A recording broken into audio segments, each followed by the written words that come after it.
ang mga kwento ng pag-ibig, kwento ng buhay at kwento ng pag-asa dito sa Barangay Love Stories. Love Stories.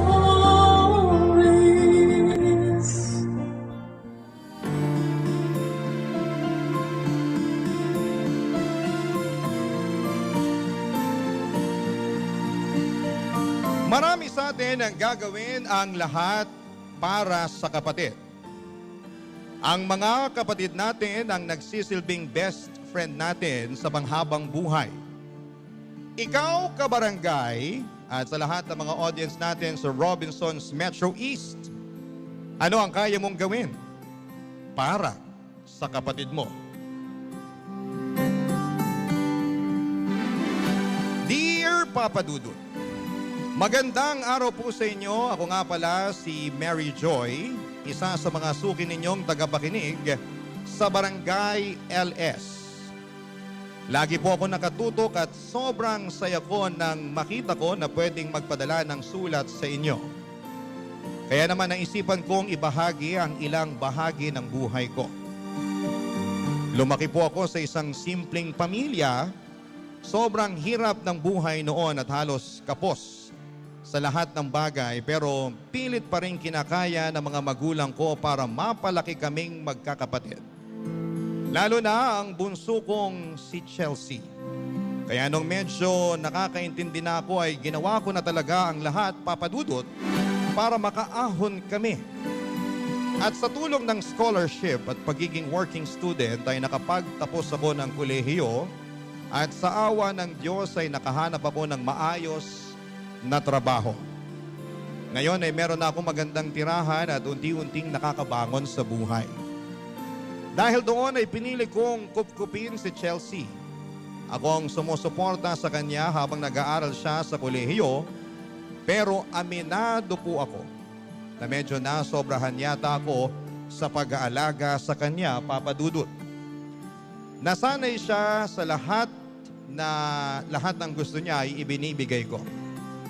Gusto ko lang kasi na maranasan niya yung mga bagay na hindi ko naranasan noon. Pero habang tumatagal, ay napapaisip ako, Papa Dudut, kung tama ba yung approach ko sa kanya. Kasi parang nagiging pasaway na rin si Chelsea. At unti-unti ko ring nararamdaman na baka nasobrahan ako sa pagmamahal.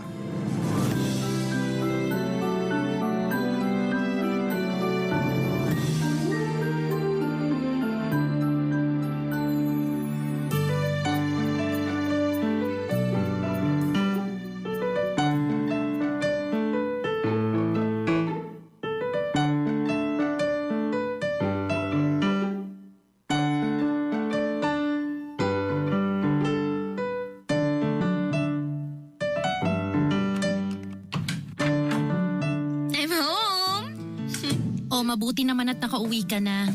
Kamusta yung pag-aaral mo, ha? Okay lang naman, pero wag na nga muna nating pag-usapan yan. Nako, Chelsea, siguraduhin mo lang na mataas yung mga grades mo, ha? Hindi ako nagpapakapagod sa trabaho para bigyan mo ako ng pasang-awa na grades. Ay nako, Ate Mary Joy. Ilang beses mo nang pinapaalala sa akin yan. At hindi ako magsasawa na ipaalala sa'yo to ng paulit-ulit. Aba, nung nakaraang grading period, ang baba kaya ng grades mo. Tigilan mo na nga ang kakastress sa grades ko. Ang mahalaga wala akong bagsak na subject. Ano ba? O, siya nga pala, nagluto na ako para sa'yo. Sige na, kumain ka na dyan. Okay. Ay! Paksiw na isda? Ate naman nung nakaraang araw, isda din yung niluto mo. At bakit? Anong problema sa isda, ha? Arte-arte nito. I mean, hindi ka ba nagsasawa sa isda? Konti na lang tutubuan na ako ng kaliskis Kahit kailan ka talagang babae ka, oo. Huwag ka mag-alala. Pag tinubuan ka na ng kaliskis, ibebenta kita sa perya. Si ate talaga, nagpapaka-funny. Nga pala ate, may sasabihin ako sa'yo. Ano yun? Kasi, may request ako sa'yo. Ay, nako, ano na naman yun? May kasi, may bagong labas kasing cellphone. Sabi ko na nga, be. Hindi. Huh? Kabibili lang natin dyan sa cellphone mo, Anong kabibili? Mag-iisang taon na yata nung binili tong cellphone ko. Ate, luma na to. Dalawa lang yung camera ng cellphone ko eh. Gusto ko yung tigtatatlo yung camera sa likod. Kaya sige na naman Gusto mo talaga ng bagong cellphone? Oo. Eh, di galingan mo sa susunod na grading period. Kapag tumaas yung grades mo, ibibili kita. Alam ko yung ginagawa mo, no? Hindi ako pinanganak kahapon. Anong ibig mong sabihin? Alam natin pareho na imposibleng tumaas yung grades ko. Kaya mo ginagawa to kasi ayaw mo akong bilhan ng bagong cellphone. Mabuti naman at alam mo. Ate, please. Gagawin ko lahat. Pwera lang yung magpataas ng grades, ha? Kahit ano, basta bilan mo lang ako ng bagong labas na cellphone. Tigil-tigilan mo nga ako, Chelsea. Ang dami-dami na nating gastusin dito, oh. At isa pa, kababayad ko lang dun sa matrikula mo. Kaya hindi. Maayos pa naman yung cellphone mo, ah. Mahal-mahal kaya ng bili ko dyan. Kahit kailan talaga hindi mo ako naiintindihan. Bahala ka na nga sa buhay mo. Hoy, saan ka pupunta, ha? Doon na muna ako sa bahay ng barkada ko. Ano? Kauwi mo lang, ah. Kasalanan mo rin to kasi ayaw mo akong bilhan ng bagong cellphone. Siguro nagkakaganyan ka kasi nakita mo may bagong cellphone yung mga kaibigan mo. Umiral yung pagiging inggitera mo. Mismo. Alam mo ba na nahihiya na ako tuwing kasama ko sila? Kasi sobrang luma na nitong cellphone ko. Para sa'yo, kakabili mo lang. Pero yung model ng cellphone ko matagal nang nilabas. Ibig sabihin, marami nang sumunod na bago. Ate, alam mo ba na nagtatawanan yung mga friends ko tuwing nakikita nila na dalawa lang yung camera ng cellphone ko? Nagmumukha akong kawawa at salat sa pera sa harapan nilang lahat. Gusto mo ng 3 kamera? Malamang! Kumuha ka ng pandikit. Dikitan mo ng isa pang kamera yan para maging 3. Hindi na ako natutuwa sa'yo, ah. At sa tingin mo ako natutuwa sa'yo? Hoy, masyado ka na nagiging bratinela, ha? Kung tutuusin, kasalanan mo din to eh. Paano ba naman kasi? Sinanay mo ako dati na binibilhan mo ako ng bagong gadget. Pero hindi ka na bata. Alam mo naman na ako na nga lang itong nagtatrabaho para sa ating dalawa eh. Tapos nagkakaganyan ka pa? O sige, ganito. Para naman malinaw ang lahat. Alam ko na kung anong gagawin ko. Di ba sabi mo kailangan tumaas ang grades ko bago mo ako bilhan ng cellphone? Oo. Ano? Tataasan mo ng grades mo para bilhan kita ng bagong cellphone? Hindi. Pero pinapangako ko sa'yo na hinding-hindi na ako papasok pag hindi mo ako binilhan ng bagong cellphone. Ah, ganon. O sige, gawin mo. Pinapangako ko naman sa'yo na kapag ginawa mo yan, maghahalo ang balat sa tinalupan. Kala mo ba akong mapapahamak pag ginawa mo yon? Pwes, nagkakamali ka. Sino sa ating dalawang tatandang walang alam, ha? Sino ang walang pinag-aralan ang hindi makakahanap ng matinong trabaho dahil hindi nakapagtapos? Sige nga, sino?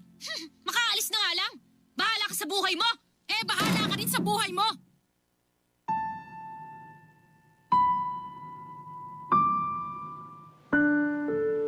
Talagang sumakit ang ulo ko noong araw na yon, Papa Dudut. Umalis si Chelsea ng apartment at madaling araw na siyang nakauwi. Buti na lamang at pumasok pa rin siya sa eskwela kinabukasan. Pero pag-uwi niya ay hindi niya ako kinikibo. At dahil hindi ko naman talaga siya kayang tiisin, ay ako na ang unang nakipag-usap sa kanya. Nagkaroon kami ng kompromiso, pumayag ako na bilhan siya ng bagong cellphone. Basta ibenta muna namin ang luma niya. Nang marinig niya yon ay bigla siyang natuwa at niyakap ako ng napakahigpit. Doon lumabas ang pagiging malambing niyang kapatid, Papa Dudut. Siguro kung maririnig ng mga kabarangay natin ang kwentong ito ay sasabihin nilang masyado kong kinukonsente si Chelsea. And to be honest, ay totoo naman. Noon kasi iniisip ko kung ano pa ang silbi ng lahat ng pagod at pagtatrabaho ko kung hindi ko rin naman mapapasaya ang kapatid ko. Lumaki akong salat sa lahat kaya gusto ko sana na kahit papaano'y maibigay kay Chelsea yung mga bagay na hindi ko naranasan noon. Pero habang tumatagal, napapansin ko na parang nasasanay na siya sa mga material na bagay na ibinibigay ko. At hindi na rin niya gaanong na-appreciate kaya kahit nagre-regalo ako sa kanya ay parang wala lang. At ang mas masakit pa nito, kahit na anong reward ang ipangako ko, nananatiling mababa ang mga grades niya. At parang hindi na nauubos ang mga problema. Lalo na noong may nasabi si Chelsea sa akin na talagang hindi ko makakalimutan, Papa Dudut.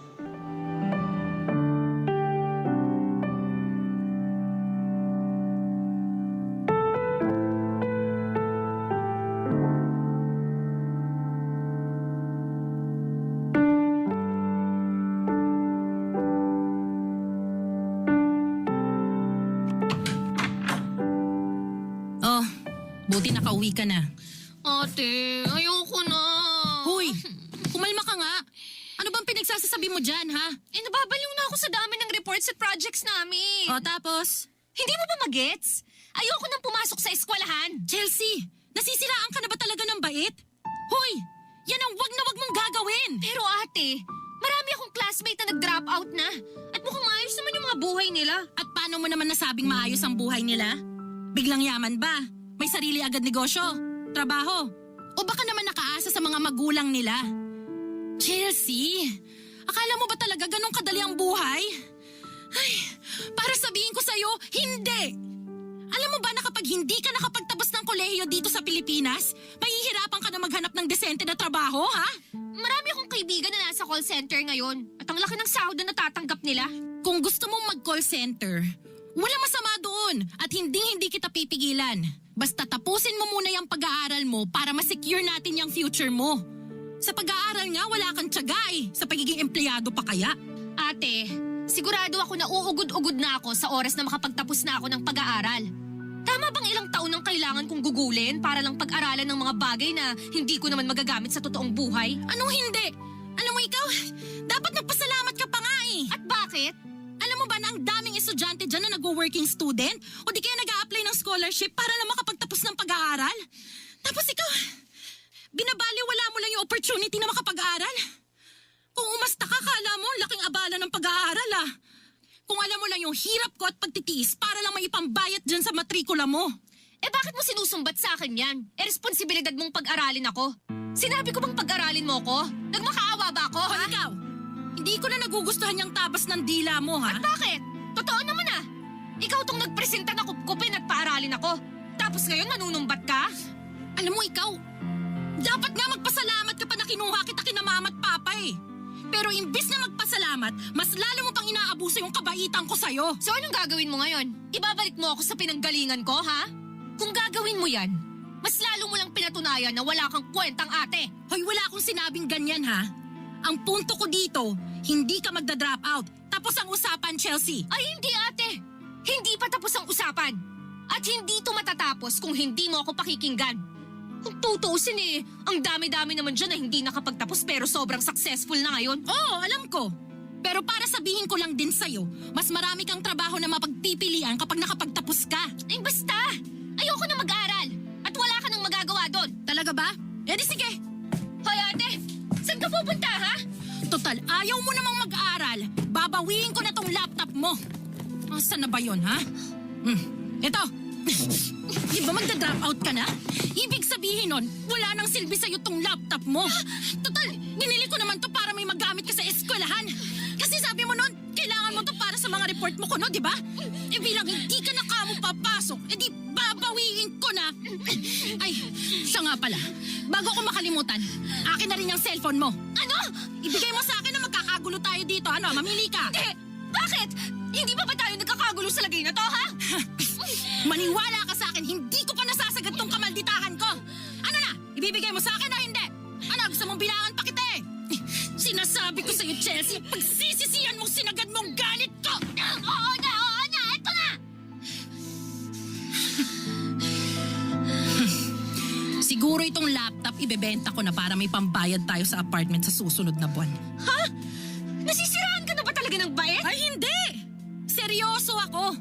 Ibebenta ko tong laptop para may pambayad ako sa apartment. Alam mo, dahil binigyan mo ako ng sakit sa ulo ngayong araw na to, sa makalawa ko na lang ibabalik tong mga to sa'yo. Ano? Kaya sa susunod na may gagawin kang kagagahan, mag-isip ka ng mabuti. Kasi hinding-hindi ko nakokonsintihin yung pagiging spoiled brat mo.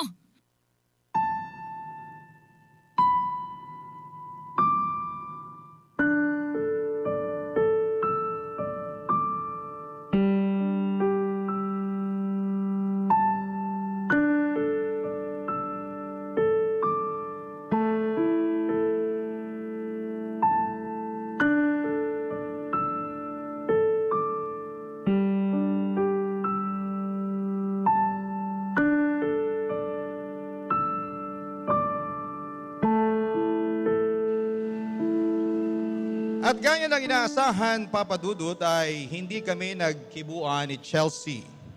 Pero simula noong araw na yon, mas naging matapang na ako. Hindi na ako magpapadala sa mga tampo, drama o mga luha niya. Hindi ko na siya kukonsentihin gaya ng dati.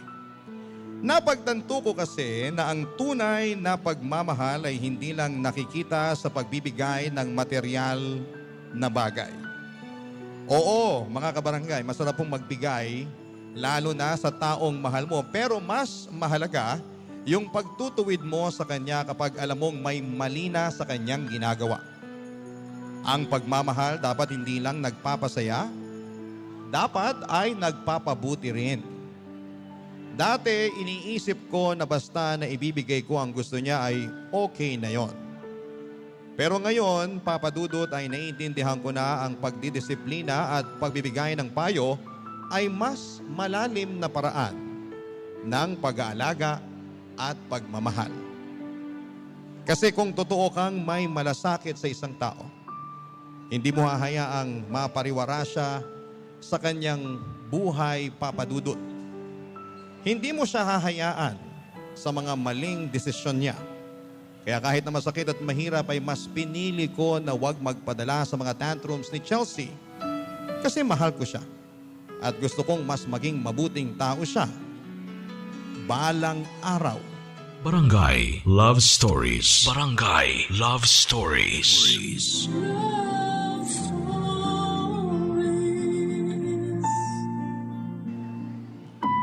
Papa Dudut, binalik ko rin kay Chelsea ang laptop at cellphone niya at habang lumilipas sa mga araw ay unti-unti na rin kaming nagkakaayos. Masaya ako kasi pakiramdam ko ay bumalik na ulit yung closeness naming dalawa. Patuloy pa rin siyang nag-aaral at ako naman ay tuloy lamang sa pagtatrabaho. Noong mga panahong yon, ang pinaghuhugutan ko talaga ng lakas sa pagtatrabaho ay ang pangarap kong makita siyang makapagtapos ng college. Ilang gabi rin akong nanalangin at nangarap na makita ko siya sa stage, hawak ang diploma niya. Parang ang sarap sigurong maramdaman noon. Pero ang masaklap pa dyan, pamahal ng pamahal ang matrikula ni Chelsea sa kolehiyo. Pero pilit ko pa rin ginagawa ng paraan kasi mahal ko ang kapatid ko. At gusto ko siyang suportahan sa abot ng makakaya ko. Pero habang tumatagal, Papa Dudut, ay may mga bagay na napapansin ko sa kapatid ko na sobrang nakakapanibago. Mas maaga na siyang umuuwi galing sa eskwela. Pero hindi ko siya nakikitang nagbabasa o nag-aaral man lang. At ang pinaka nakakabahala ay hindi na niya ako kinakausap tungkol sa grades niya. Hindi tulad dati na agad-agad niyang ibinibigay sa akin ang report card niya pagkatapos ng grading period. At madalas ay nahuhuli ko siyang tulala na lamang sa kawalan. Kaya isang gabi ay nag-decide ako na kausapin siya, Papa Dudut. Gusto ko lang sanang malaman ang katotohanan kasi hindi ko na rin alam kung ano na ba talaga ang nangyayari sa kanya.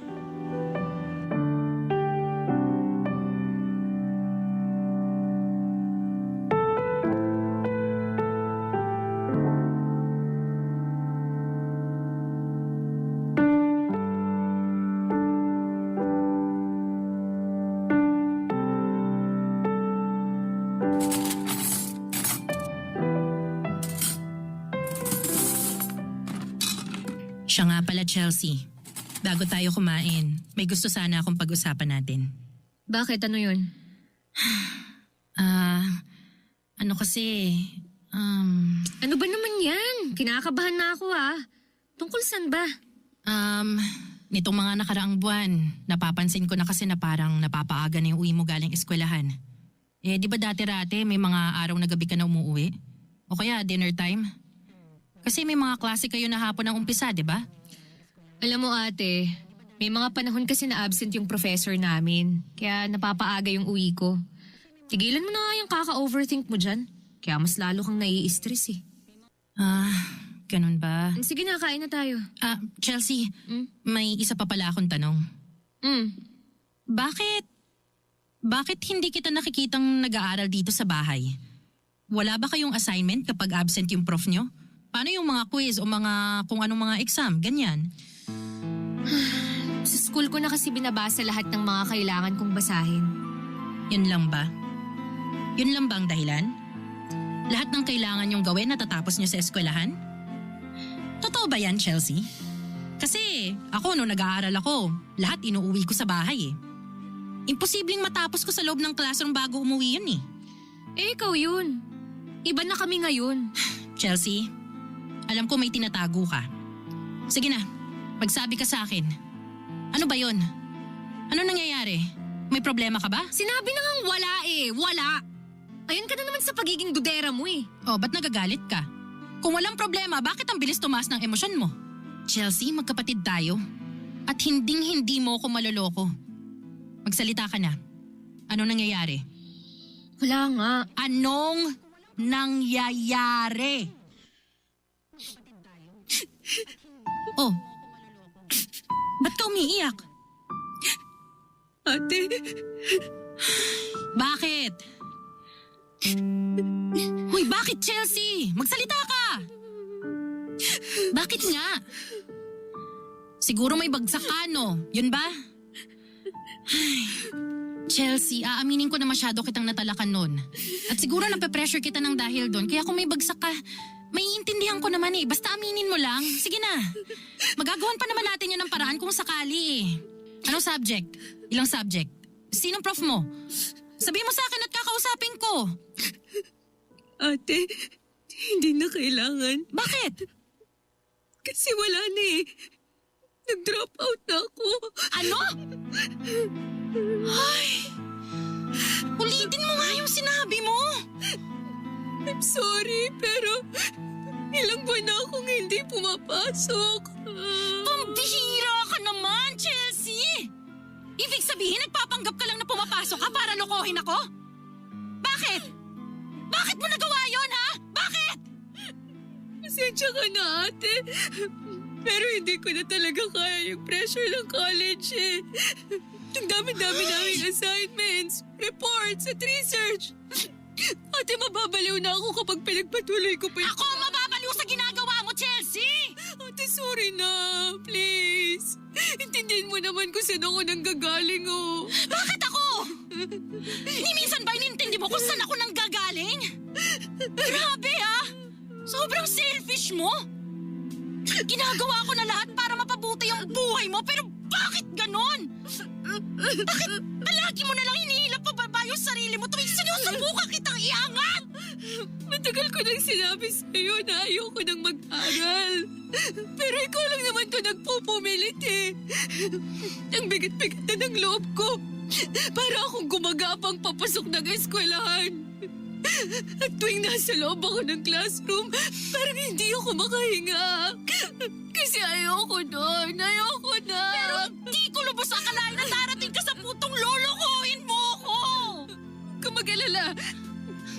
Magtatrabaho na lang ako, tsaka tutulungan na lang kita sa mga gastusin dito sa apartment. Hindi yan ang buhay na gusto ko para sa'yo eh! Yun ang problema, ate. Ni minsan ba, tinanong mo ako kung ano yung klase ng buhay na gusto ko para sa sarili ko? Hindi! Hindi mo naisip yon kasi makasarili ka! Ni minsan hindi ka nakabalang malaman kung ano ang nararamdaman ko! Kasi selfish ka! Selfish ka! Bastos ka! Oh! Galing mo manang pala! Sinampal mo ako! Kasi alam mo mismo sa sarili mo na totoo ang lahat ng mga sinasabi ko. Na talagang ganit at makasarili ka. Wala kang pakialam sa akin. Yung sarili mo lang ang iniisip mo simula't sapul pa lang. Kung talagang selfish ako at wala akong pakialam sa'yo, hindi ako magagalit sa'yo ngayon! Kung talagang makasarili ako, hindi ako mag-aabala na payuhan ka! Yan! Yan ang itatak mo dyan sa kukote mo na sobrang hirap makaintindi! Wala na talaga akong nagawa kundi tanggapin na lamang ang sitwasyon, Papa Dudut. Kahit sobrang hirap at sobrang sakit sa loob. Pero sinabi ko kay Chelsea na sa ayaw man niya o sa gusto ay i-enroll ko ulit siya sa susunod na pasukan. Habang wala pa, dito muna siya sa apartment at tutulong-tulong sa mga gawaing bahay. Pero sa totoo lang, kahit gaano or ganon ang usapan ay halos wala rin naman siyang ginagawa. Ang totoo ay sobrang batugan pa rin niya.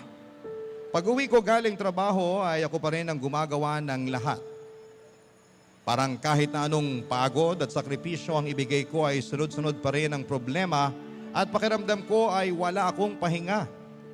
Hindi lang sa katawan, kundi pati na rin sa puso at isipan. At habang lumilipas sa mga araw ay napapansin kong lalo pang lumalala ang kalagayan ni Chelsea.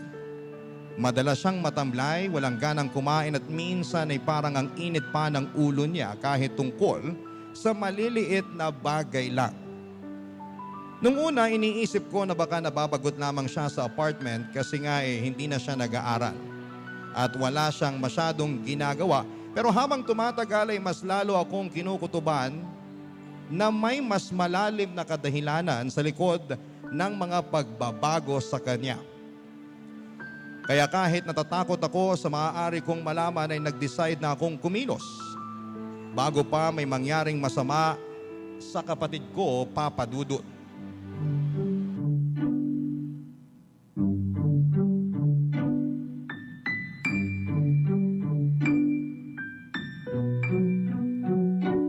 Chelsea? Chelsea, bumangon ka na. 11:00 na ng umaga. Sige na, kakain na tayo. Ayoko ate, mauna ka nang kumain. Ay, ano ba naman yan, Chelsea? Hoy, pumayag ako na sa susunod na pasukan ka na lang mag-e-enroll ha, pero hindi ako pumayag na maging batugan ka. Gumising ka na dyan, ilang araw ka ng ganyan. Naririnti na ako sa'yo, ano ba? Lumabas ka na nga muna, Hindi. alis! Hindi ako aalis dito hanggat hindi ka kumakain. Ang konti-konti na lang kaya ng kinain mo kagabi. Sige na, utang na loob, parang ahawa mo na. Bumangon ka na dyan para makakain na tayo. Kulit-kulit mo naman eh. Tsaka itong damit mo, Diyos ko. 2 araw ka nang hindi naliligo. Ano ba naman yung kababae mong tao pero sa laula ka? May mas tatamad pa ba sa'yo? Ay, Kung nababahuan ka sa akin, edi lumabas ka. hindi, magpapalit ka ng damit mo ngayon din. Gusto mo bang ako pang magpalit dyan sa damit mo? Ano ba, hindi mo ba nakikita na nanggigitata ka na? Hindi. Ikaw lang naman tong palaging nakakapansin kasi masyado kang praning. Lahat palagi mong inuusisa. Mag-relax ka naman, pwede. Pwes wala akong mapapansin kung wala naman akong maling nakikita. Kaya sige na, bumangon ka na dyan. Mag-ayos-ayos ka naman. Sama ang pakiramdam ko. Ayokong bumangon. Naku, wag na wag mo akong susubukan, Chelsea. Kung kinakailangan kitang buhusan ng malamig na tubig, maniwala ka sa akin, gagawin ko. Bahala ka sa buhay mo. Gawin mo kung ano ang gusto mong gawin. Tutulog na ako. Ay, sinabi ng bumangon ka eh. Sandali lang. Ba't parang ang init mo? May lagnat ka. Wala akong lagnat. Sandali lang, kukuha ako ng bimpo. Papalitan ko na rin yung damit mo. Anong akala mo sa akin, 5 years old? Tumigil ka nga. Magpatulog ka naman. Teka, bumangon ka nga. Papalitan ko muna tong damit mo. Bumangon ka na, dali. Chelsea, isa. Bumangon ka. Ay, nako, sige na nga. Pero pagkatapos ito, magpatulog ka, ha? Parang hindi na normal tong init mo ah. Siguro kailangan na natin pumunta ng ospital. Ano bang init ang sinasabi mo? Ayoko. Ayokong pumunta ng ospital. Nanlalata lang ako pero wala akong sakit. O, ka lang talaga mag-isip. Kailangan ko lang talagang ipahinga to kaya please lang, please naman. Parang may mali talaga eh. Nakakarindi ka na ate, ha? Pues sundin mo na lang ako para hindi na natin kailangan magtalo pa. Hindi mo ba talaga ako titigilan? Ayoko ngang pumunta ng ospital. Wala namang mali sa akin. Anong wala? Eh hirap na hirap kang bumangon dyan oh. Ano gusto mong gawin ko? Papanoorin kitang mahirapan? Hindi! Pupunta tayo sa ospital sa ayaw at sa gusto mo. Halika na! Ayoko nga! Chelsea! Gusto mo ba talaga malaman yung totoo kung bakit ako nanghihina, ha? Gusto mo ba talagang malaman kung bakit unti-unti na akong nawawala ng gana? Nang sa ganon, matigil ka na dyan sa kakadada mo! Ano ibig mo sabihin?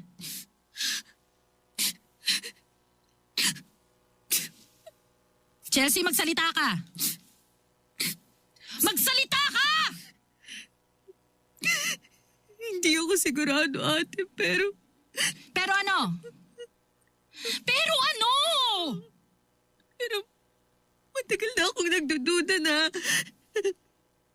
baka buntis ako, ate. Ano? Buntis ka? Hindi ako sigurado, okay? 2 buwan na kasi akong walang dalaw tapos kung ano-ano pa yung nararamdaman ko. Chelsea naman! Hindi mo ba talaga ginagamit yung utak mo?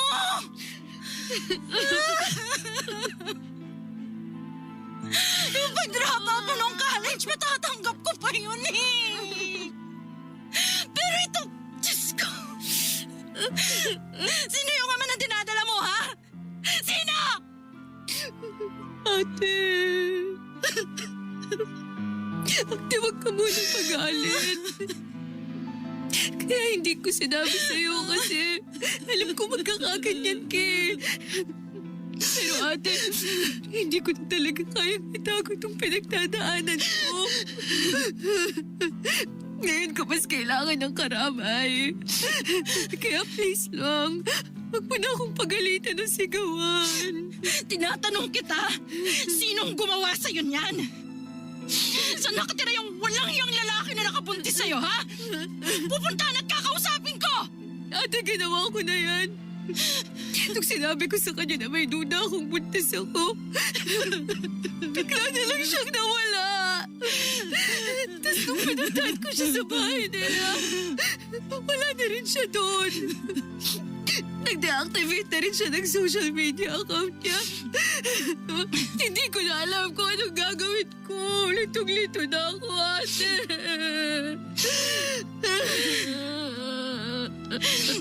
Magpa-check up tayo sa doktor para malaman natin kung totoo yung hinala mo. Tumayo ka na. Maligo ka at magbihis. Pupunta tayo sa ospital. Walang magagawa yung pag-iyak-iyak natin dito. Tumayo ka na. Ate, sorry. Mamaya na yung sorry-sorry na yan, pwede? Ang importante, malaman muna natin kung buntis ka nga. Dahil pag kumpirmadong buntis ka, magbabago na nga ang buhay natin. At kung sino man yung nakabuntis sa'yo, gagawin ko ang lahat para matuntun siya. Noong araw ding yon ay dinala ko si Chelsea sa doktor at doon na nga namin nakumpirma na 2 buwan na siyang buntis. Ang 22 anyos kong kapatid ay nagdadalang tao, Papa Dudut. Meron palang allergy si Chelsea kaya't nilagnat at saktong nakumpirma na buntis siya. Sinubukan kong hanapin ang ama ng dinadala niya pero parang naglaho na lamang siya bigla. Wala na siyang social media at kahit yung mga kaibigan niya ay hindi rin alam kung nasaan na siya ngayon. Sa mga panahong yon, Papa Dudut, alam kong mas kailangan ako ni Chelsea. Kaya imbis na sermonan siya o husgahan, ay mas pinili kong unawain siya. Hindi ko na rin kasi kayang dagdagan pa ang bigat ng nararamdaman niya. Kaya pumayag na rin po ako, Papa Dudut. Nagsabi na rin ako na baka ako na muna ang magtatrabaho para sa kanila ng magiging anak niya. Sa totoo lang, Papa Dudut, ako na lang talaga ang meron siya. At kung pababayaan ko si Chelsea, wala na siyang ibang matatakbuhan pa. Kaya buong puso kong tinanggap ang sitwasyon na magiging nanay ang kapatid ko. Lumipas ang ilang buwan at nanganak na nga si Chelsea. Isang malusog na baby boy ang isinilang ng aking kapatid na pinangalanan naming Dave. Aaminin ko nung una kong makita ang mukha ng bata ay may kung anong tuwa akong naramdaman.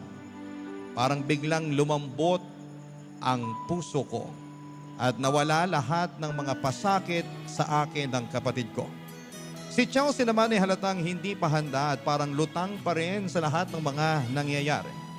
Pero kahit na ganoon ay pinangako ko sa sarili ko na gagawin ko ang lahat para maging mabuting tita ako sa aking pamangkin, Papa Dudut. Barangay Love Stories. Barangay Love Stories.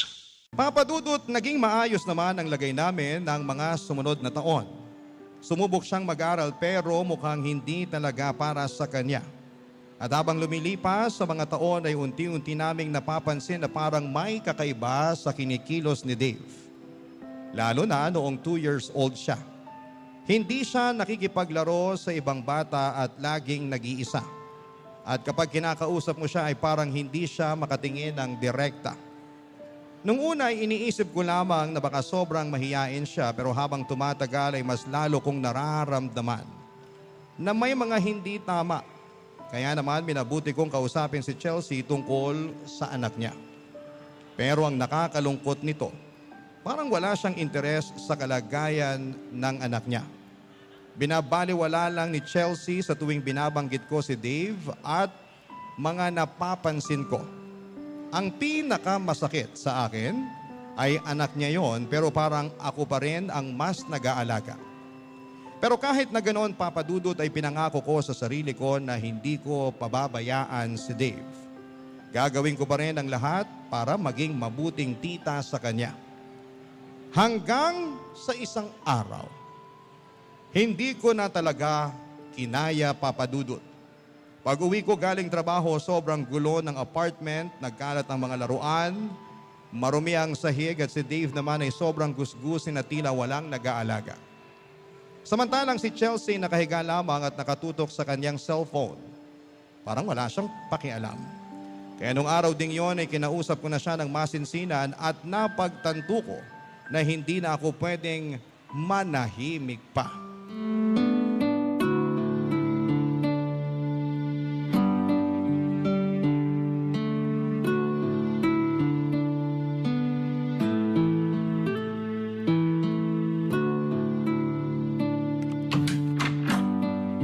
Diyos ko! Dinaanan ba tayo ng bagyo? Ano ba naman tong apartment, Chelsea? Ba't ang dumi at ang kalat? Hay nako ate, ilang beses ko nang ipinaalala sa'yo na kumuha na tayo ng kasambahay. Nang sa ganon, hindi ka na mahirapan. Ang galing mo rin no? Hindi ka na nga nag-aral, batugan ka pa. At itong si Dave, Diyos ko! Tingnan mo nga yung bata. Nanggigitata na Sobrang gusgusin. Ano ba naman, Chelsea? Hindi mo man lang ba naisipan na paliguan tong bata? Teka nga. Dave, baby. Look at tita. Look at tita, baby.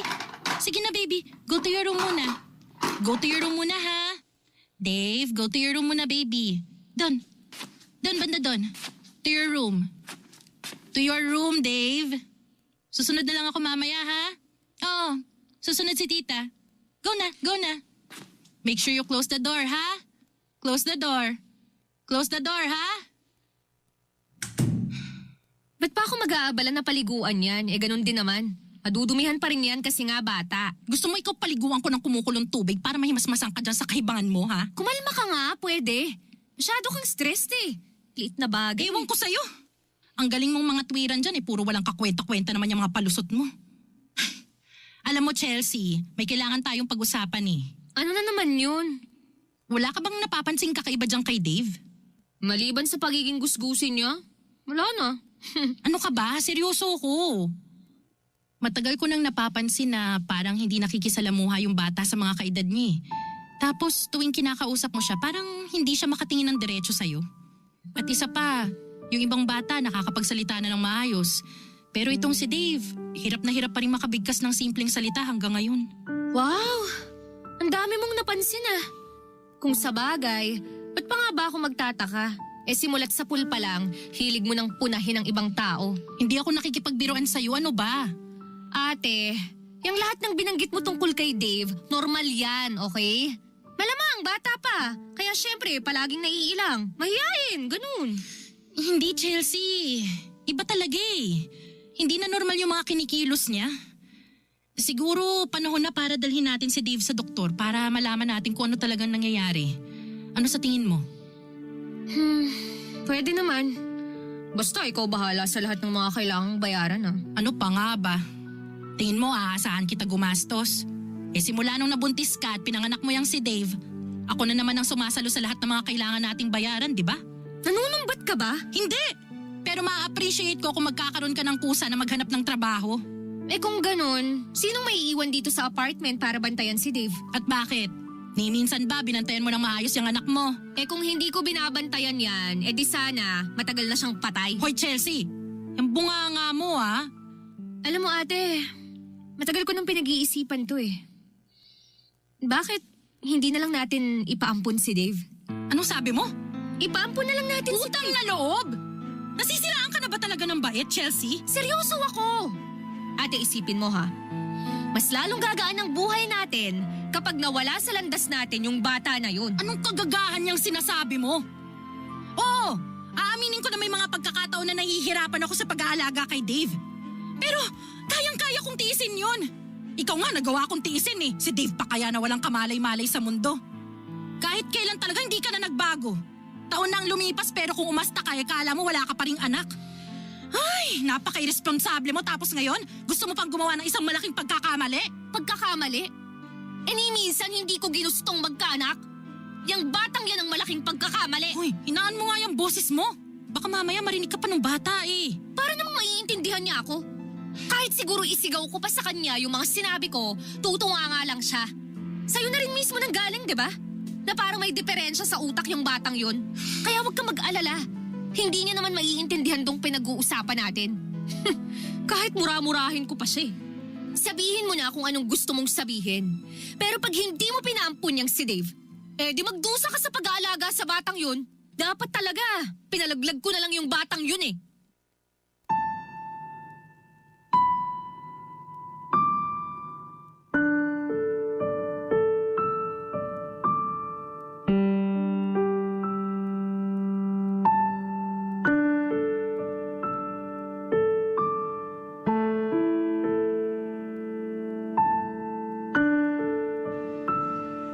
Nang mga panahong yun ay mas lalo akong naliwanagan at tuluyang nabuksan ng mata ko sa katotohanan na wala talagang pagmamahal si Chelsea sa sarili niyang anak. Ang sakit isipin pero ako pa ang mas naaawa kay Dave. Wala na rin naman akong magagawa para baguhin ang ugali ni Chelsea kaya pinili ko na lamang na mag-focus sa mga bagay na kaya kong kontrolin at ayusin. Pinasuri ko si Dave sa doktor at mula doon ay nirefer kami sa isang developmental pediatrician at sa tulong ng mga pagsusuri ay doon na rin namin nakumpirma na si Dave ay may autism. Ang autism ay isang kondisyon kung saan ay nahihirapan ang isang tao sa pakikisalamuha at pakikipag-usap. Hindi ko maitago ang awa ko nang marinig ko ang diagnosis. Ang sakit sa puso. Pero tulad ng dati ay tinanggap ko na lamang ng buo ang sitwasyon at pinangako ko sa sarili ko na lalo ko pang mamahalin si Dave. Lalo na ngayon na alam ko na meron siyang kondisyon na pinagdadaanan. Aaminin ko, Papa Dudut, na medyo mabigat sa bulsa mga therapy para sa autism. Pero habang hindi pa kaya, ay ginawa ko na lamang ang lahat para maparamdam sa kanya na hindi siya nag-iisa at mahal na mahal ko siya, Papa Dudut.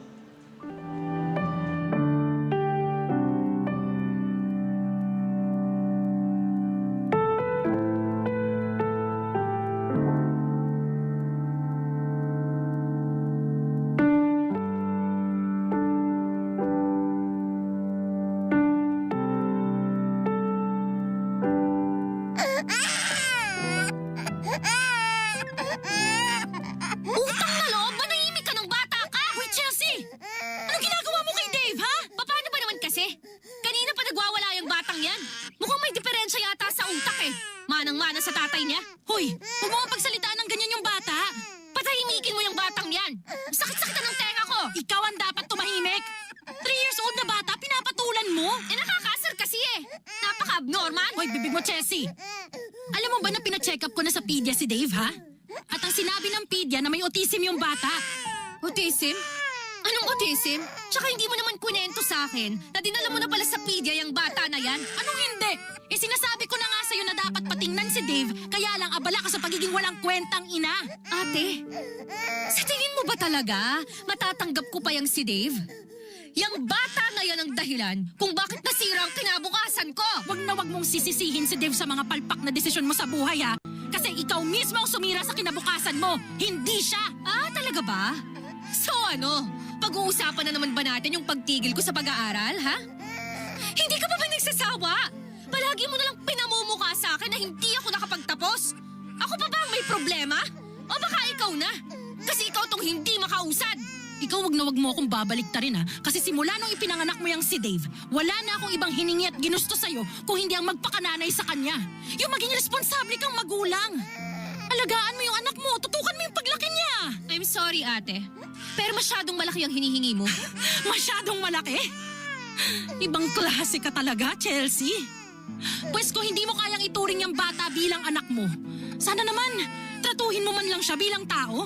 Kita mo na nga na may special needs yung anak mo, oh. Pagsasalitaan mo pa na masama. Special ano? Hindi mo pa rin ba maintindihan? Sige, ipaiintindi ko sa'yo nang sa ganon, magkaroon ka naman ng konting amor dyan sa anak mo. May autism si Dave. At yung autism niya ang dahilan kung bakit nahihirapan siyang makisalamuha sa ibang tao. At yung autism niya rin ang dahilan kung bakit hindi siya makatingin ng diretso tuwing kinakausap siya. At alam mo kung ano yung pinakamahirap tanggapin? Walang gamot para sa autism. Pero alam mo kung anong meron? Therapy! Tamang pag-aalaga! Higit sa sapat na pagkalinga! Yung therapy, mahal, oo. At pag-iipunan ko na yon. Pero yung kalinga at pagmamahal, Chelsea, libre lang yon. At sana kahit man lang sa ganung paraan, makatulong ka. Papa Dudut, hindi ko na pinigilan ang pag-alis ni Chelsea. Pagod na rin kasi ako sa batang yon. At noong umalis siya ay wala na talaga akong ibang inisip kundi si Dave. Buong atensyon ko ay ibinuhos ko sa kanya. Ang gusto ko sana ay mapalapit si Chelsea sa anak niya na makita niyang may batang umaasa at nagmamahal sa kanya. Pero siya mismo ang lumalayo. Kaya ako na lang talaga ang gumawa ng paraan para ipadama kay Dave na hindi siya nag-iisa. At may nagmamahal pa sa kanya ng buong buo. Nagdoble kayod ako sa trabaho para makakuha ng yaya na makakatulong at mag-aalaga sa kanya habang nasa opisina ako. Nangutang din ako at nagsumika palalo para ma-enroll siya sa isang special school at may pa-therapy. Alam kong hindi biro ang lahat ng ito. Pero tuwing nakikita ko si Dave na masaya, tumatawa at nakangiti, parang napapawi lahat ng pagod ko, Papa Dudut. Para sa akin ay sulit ang lahat, kahit kulang sa tulog o halos walang pahinga, basta alam kong mas gumagaan ang mundo ni Dave ay panalo na ako. Pero isang araw sa hindi inaasahang pagkakataon ay biglang bumalik si Chelsea sa bahay. Nagulat ako. Pero hindi naman ako nagalit. Sa halip ay pinili kong tanggapin siya, Papa Dudut. Gusto ko pa rin lumaki si Dave na may koneksyon sa nanay niya. Na makilala niya ito at maramdaman kahit papaano na may puwang siya sa puso ng nanay niya. Ayokong ipagkait yon sa kanya. Kahit gaano pa kasakit ang lahat ng mga nangyari sa aming magkapatid, Papa Dudut. Barangay Love Stories. Barangay Love Stories. Noong una ay masaya talaga ako kasi napansin kong hindi na sinisigawan ni Chelsea si Dave. Kinausap na niya ito ng maayos at parang mas nagiging normal na ang pakikitungo niya sa anak niya. Akala ko ay unti-unti na siyang magbabago pero kapalit naman noon ay halos hindi na siya nananatili sa apartment. Palagi na lamang siyang wala at tuwing tinatanong ko kung saan siya nagpupunta, ang palagi niyang sagot ay naghahanap daw siya ng trabaho. Sa simula ay natuwa ako at iniisip ko na baka eto na yung simula ng pagiging responsable niya. Pero habang tumatagal, mas lumilitaw ang katotohanan. Wala siyang pinagbago, tamad pa rin siya sa bahay at halos lahat ng gawaing bahay pati ang pag-aasikaso kay Dave ay inaasa na lamang niya sa yaya. Hanggang sa isang araw, inabutan ko siyang umuwi ng madaling araw, lasing na lasing. Doon ko na na-realize na baka niloloko lamang niya ako sa lahat ng mga sinasabi niya. Kaya kinausap ko siya ng masinsinan. Gusto ko na talagang malaman kung totoong nagbago na ba siya o nagpapanggap lang, Papa Dudut.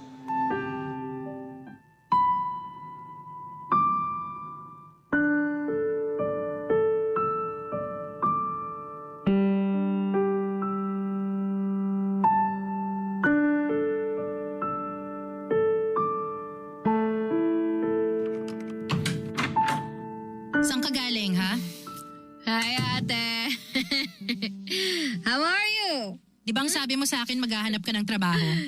True. May naghahanap ba ng trabaho na umuwi ng 10 oras ng gabi at lasing pa? Meron. Yung mga naghahanap ng trabaho sa bar. Chelsea, hindi ako nakikipagbiruan sa'yo. Kung ganon, sige, matutulog na lang ako. Babalikan na lang kita kapag hindi na mainit ang ulo mo, ha? Good night. Sandali lang. Huwag mo akong tatalikuran. Dito ka lang.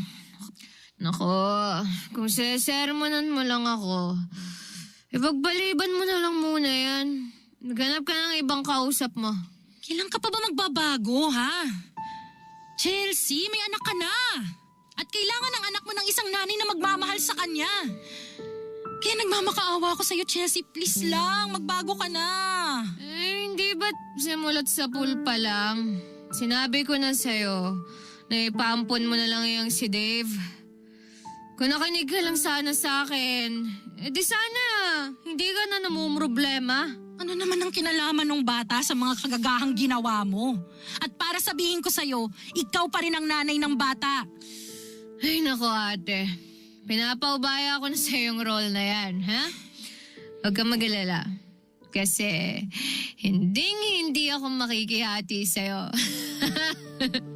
Sayong-sayo na si Dave.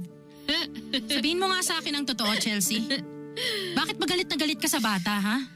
Ano ba naman yan? Hindi ba't pinag-usapan na natin yan dati? Hindi lang kasi ako makapaniwala na selos lang ang dahilan ng galit mo eh. Ikaw, magsiselos sa bata? Talaga ba? Tsaka alangan namang sisihin mo yung bata kung bakit ka natigil sa pag-aaral. Bago ka pa man nabuntis, sumuko ka na makapagtapos ng kolehiyo. Kaya sige na, magsabi ka na sa akin ng totoo. Saan ba nanggagaling yung pot mo, ha? Galing mo ah. Manghuhula ka na pala ngayon. Hindi ako manghuhula, pero ate mo ko. So ano nga? May iba pang dahilan? Ano yun? Magsabi ka na. Once and for all, klaruhin mo ng lahat. Bakit ba galit na galit ka kay Dave kahit wala namang kasalanan yung bata sa'yo? Sige na, Chelsea. Magsalita ka na. At pangako, makikinig ako. Kasi ano? Kasi yung bata na yun ang dahilan kung bakit ako hiniwalayan nung lalaking binahal ko. Kung hindi nabuo yung batang yun, makakasama ko pa rin si Julio. Ay! Oh, ba't ka natahimik? Pinilit mo akong magsalita tapos ngayon, mananahimik ka dyan?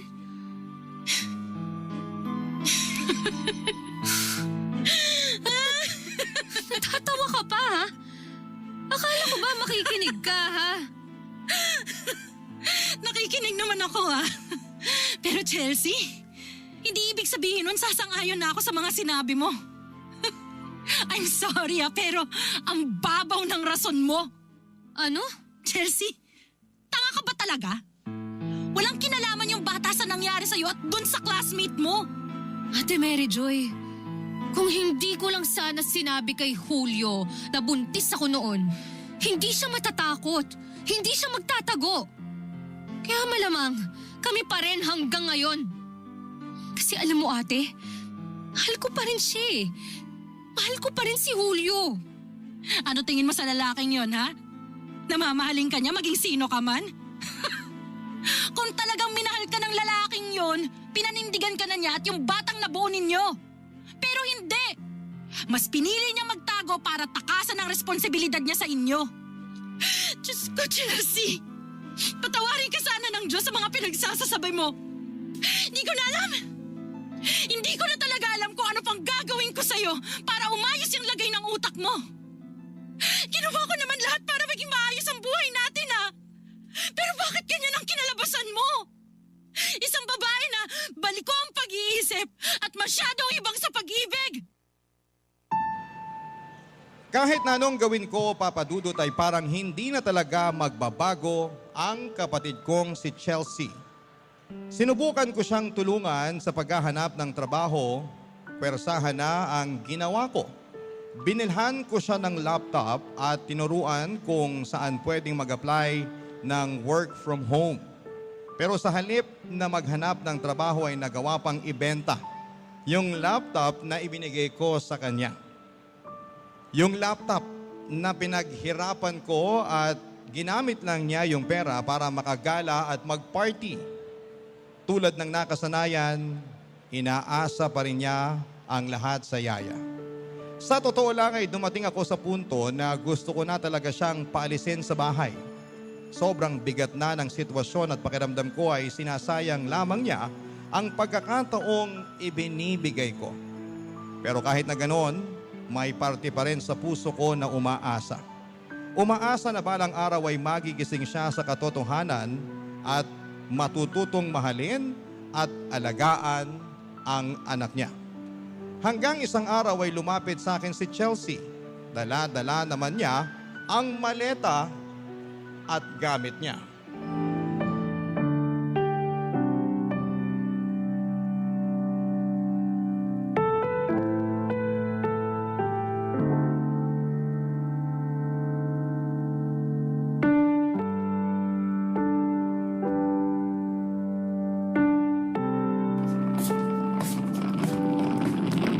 Hoy, ba't dala-dala mo yung maleta mo, ha?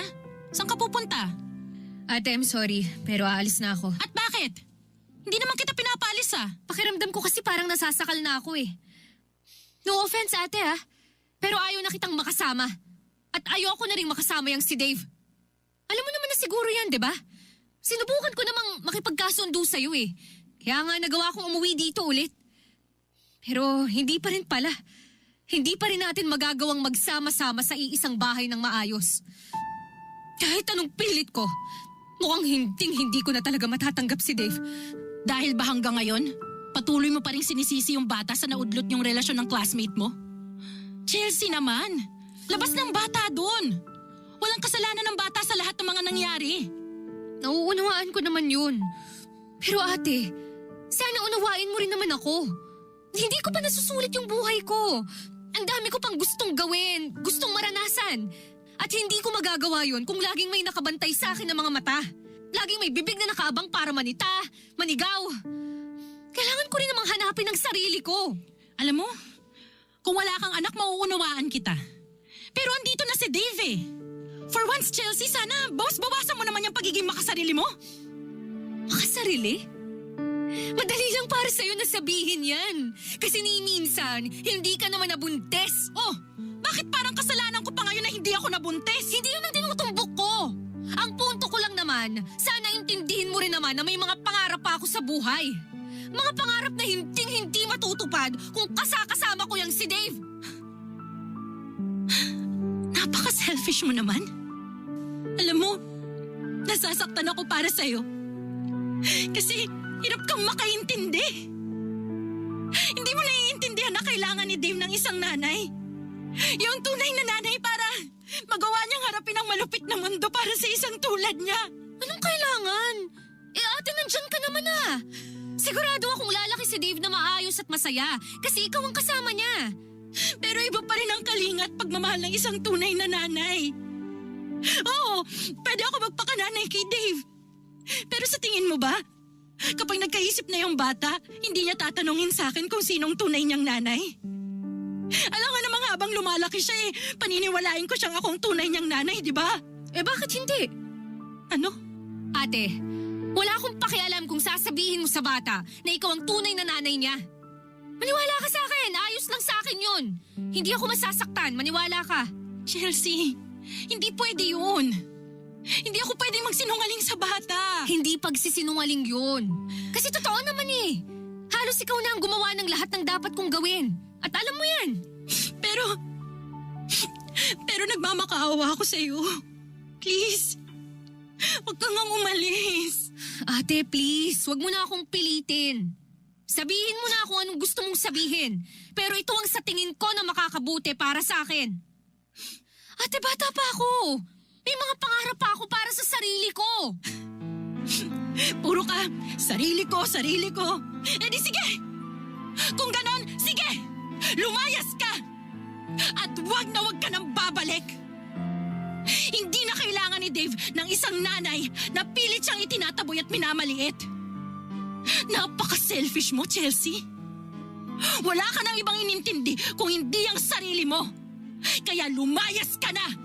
Hindi mo ako kailangang pilitin pa. Talagang aalis na ako. Lumayas ka! Dalian mo! Huwag mo akong itulak!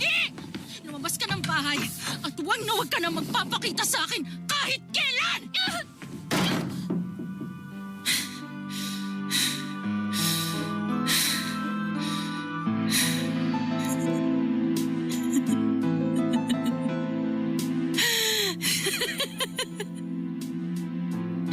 Thank you. Thank you, Lord! Sa wakas! Wala na si Chelsea! Magiging masaya na kami ni Dave. Ako na ang magiging nanay niya. Ako na!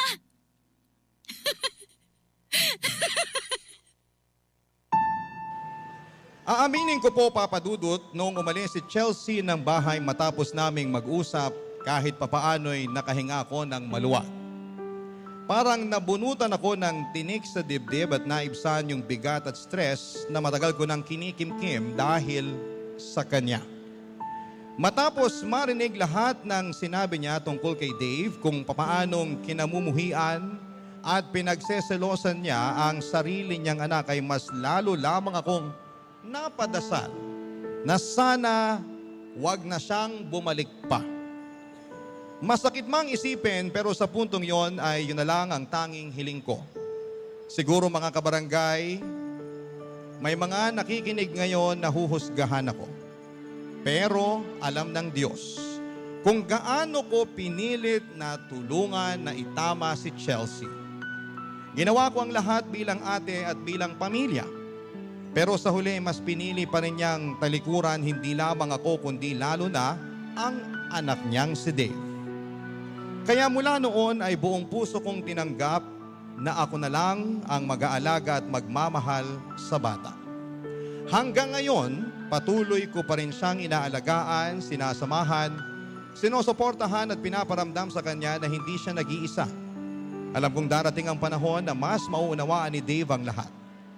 Pero habang bata pa siya, gusto ko muna siyang palakihin sa isang tahanang puno ng pag-unawa at pagmamahal.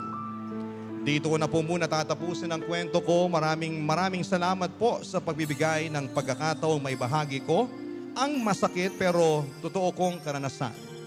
Sana ay may napulot po kayong aral mula rito. Ang inyong forever kapuso at kabarangay, Mary Joy.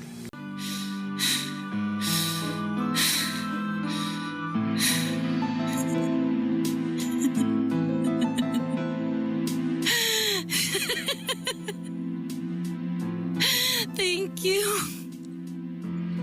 Thank you, Lord! Sa wakas! Wala na si Chelsea! Magiging masaya na kami ni Dave. Ako na ang magiging nanay niya. Ako na!